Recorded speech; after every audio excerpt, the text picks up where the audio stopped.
Monsieur le commissaire Abéné, il se murmure que le RDPC pourrait envisager une candidature alternative à celle de Paul Biya.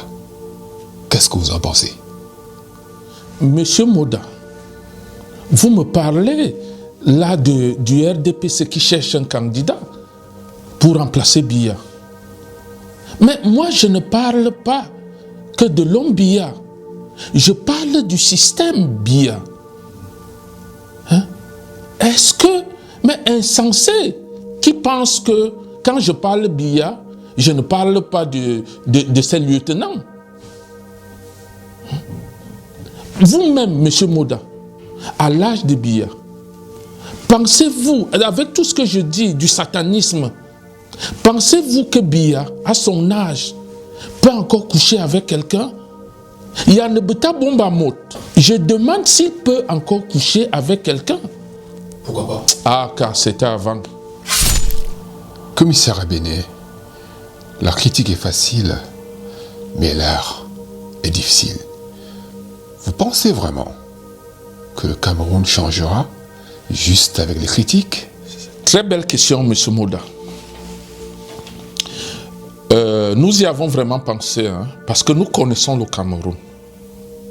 Nous connaissons le Cameroun profond. Il faut déjà rappeler que toute maison repose sur sa fondation. Une maison dont la fondation est mal faite, c'est une maison vouée à s'écrouler. C'est le cas du Cameroun d'aujourd'hui. Tout ce que nous vivons aujourd'hui, monsieur Moda, est parti des bases de la fondation de l'État du Cameroun. Effectivement, si nous devons nous rattraper, il est temps. C'est maintenant que nous devons nous rattraper, monsieur Moda. Et nous, qu'est-ce que nous proposons? Il est question de réunir les populations du Cameroun, du nord au sud, de l'est à l'ouest, le centre, pour un nouveau pacte social. Un nouveau pacte social. Et nous devons appeler des entités spéciales. Nous devons faire appel, par exemple, aux sociétés traditionnelles de chez nous. Vous avez par exemple l'Ongondo. Vous avez l'Ongwon. Vous avez les Mbombok. Vous avez les Mwankum dans le Mungo. Vous avez les Anaksama. Vous avez il y en a plusieurs. Ces sociétés traditionnelles.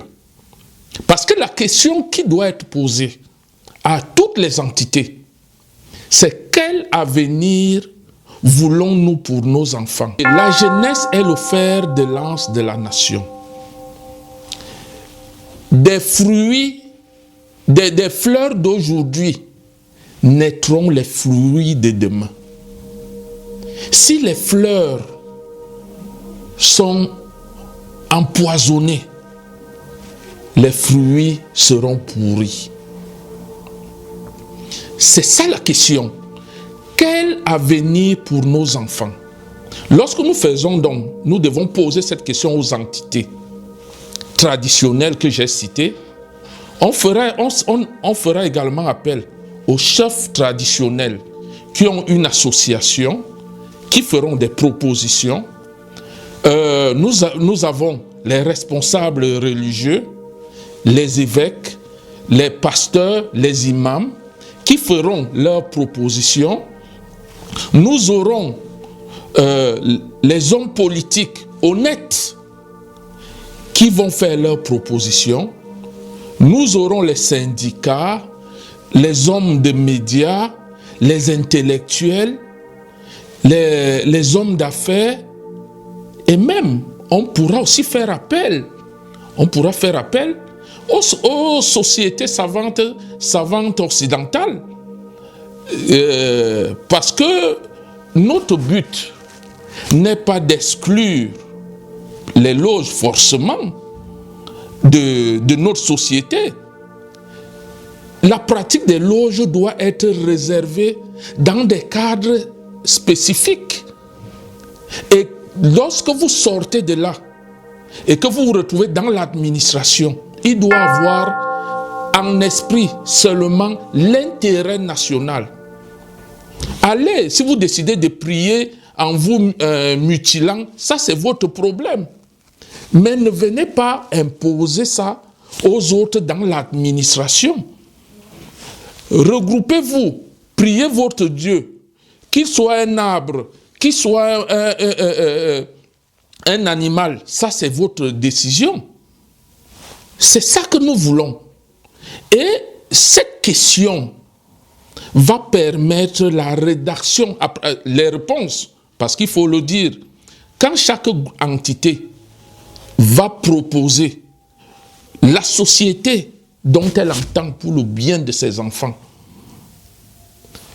tout ce monde-là doit déléguer des représentants qui vont s'asseoir et écrire une constitution avec tout ce que cela entraîne. Le code électoral. Nous, par exemple, en ce qui concerne mes convictions personnelles, moi, je pense que je milite pour la rotation du pouvoir au Cameroun. Le Cameroun a 4 grands pôles socio-culturels. Et on peut décider que le pouvoir va d'un pôle à un autre pour un mandat de 7 ans, par exemple. Quitte à ce qu'un parti politique ait un candidat aujourd'hui dans le Grand Nord, qu'il gagne l'élection et 7 ans après, il présente un candidat, par exemple, en zone anglophone. C'est un exemple. Ou alors en zone Bamileke ou en zone Bassa, je ne sais quoi d'autre. Ça, et tous les partis politiques, et ça doit être une obligation pour tous les partis politiques.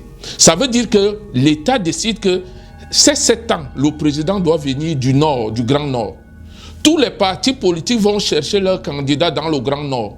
Le reste des Camerounais décident donc, votent pour le parti pour qui ils veulent. Dès que les 7 ans sont finis, on dit c'est le candidat qui doit venir de l'Ouest. Tout le monde va chercher son candidat à l'Ouest. Ça a un avantage, M. Moda. L'avantage, c'est que les batailles politiques où on investit et l'énergie et le tribalisme vont s'estomper. Ça a un autre avantage, M. Moda. C'est que la moyenne d'âge au Cameroun est à peu près de 50 ans. Si vous faites 7 ans pour les 4 régions, fois 4, au moins, chaque Camerounais, avant de mourir, va voir un président issu des 4 régions, des 4 groupes socio-culturels. C'est un avantage. Ça n'a que des avantages. Et je pense, vous savez le conflit qu'il y a eu, le génocide au Rwanda. Si, par exemple, où il n'y a que 2 groupes sociaux, les Tutsis et Hutus, si on avait adopté ça, par exemple, là-bas, il n'y aurait jamais eu de guerre civile. On dit 2 mandats Tutsis, 2 mandats Hutus, il n'y aurait jamais de guerre civile. C'est ça l'intérêt.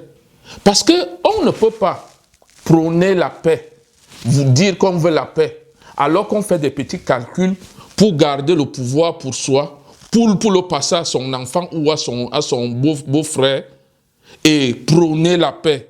Dites aux autres, vous voulez la paix, moi je veux la paix, mais moi je garde le pouvoir pour moi. Il faut que... C'est ça, dans un pays, un groupe social ne doit pas duper un autre.